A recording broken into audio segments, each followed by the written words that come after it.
Federal Reserve Chair Jerome Powell has issued a stark warning on the far-reaching inflation impact of the Trump administration's economic policies.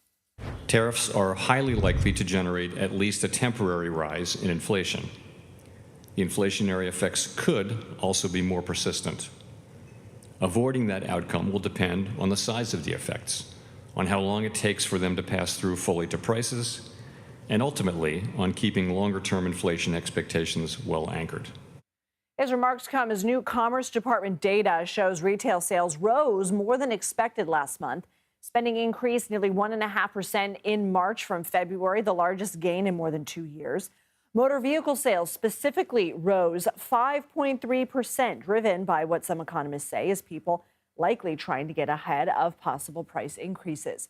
President Trump's 25% tariffs on cars and light trucks took effect this month, while tariffs on imported parts are expected next month.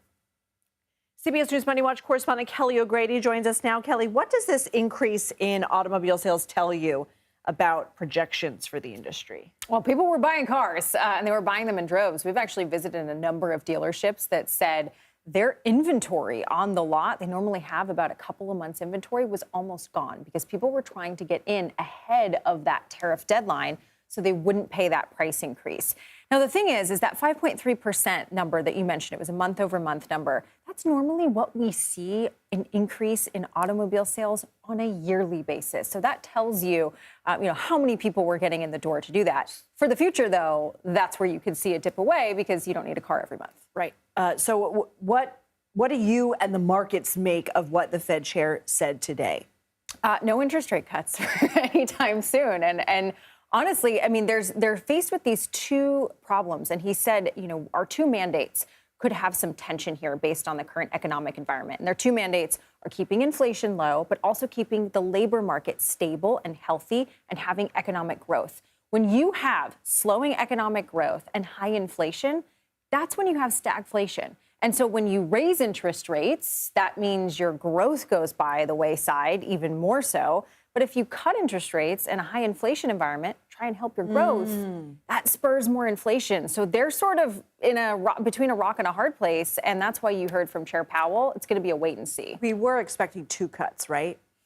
We were expecting 2 cuts, yes, as of the last meeting. But we have a number of meetings coming up. So maybe we could see something later this year. Tech stocks, let's talk about those. Those fell after chipmaker NVIDIA said that tighter controls on exports are going to cost an extra $5.5 billion. What do they mean by that? Where are those costs coming from? Okay, so basically they're taking a hit to their first quarter, but they were sort of messaging to the markets when they release earnings. They're going to take a $5.5 billion hit to their bottom line.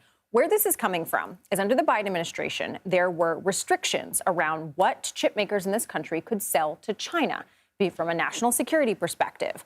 And NVIDIA went, invested, and made a chip that fit within those restrictions. And now the administration came to them last week and said, you have to apply for a license to sell those chips to China. And NVIDIA wasn't expecting this. And so they invested all that money. They've got all of this revenue projected. And so that's why you're seeing that hit. It's not a no, but it's another hurdle. Yes, but licensing applications are rarely approved in these types of cases. Yeah. Okay. So in a report released Wednesday, the World Trade Organization also found U.S. tariffs and trade policy uncertainty have caused the global trade outlook to sharply deteriorate. What does that mean?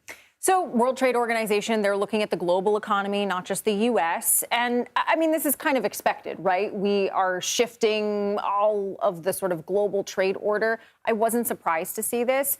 I sort of look at this as just another prediction. We've heard this from the big banks. We've heard this from a lot of companies. Let's wait for the data. I have one more, and I'm circling back to NVIDIA. So we have this $5.5 billion hit the company is saying they're going to have to take because they can't export specially made chips to China. But the president is launching a probe into semiconductor chips, chip-making equipment, possibly more tariffs down the line. Wouldn't that be good for NVIDIA's bottom line because they're already domestic manufacturers of chips? So the chips that we're talking about, they're importing those from Taiwan. They are doing some investment here from a manufacturing perspective. It's very small, but it's more those chips from Taiwan, NVIDIA, you can't go sell them to China. Okay. Yeah. Kelly O'Grady, thank you.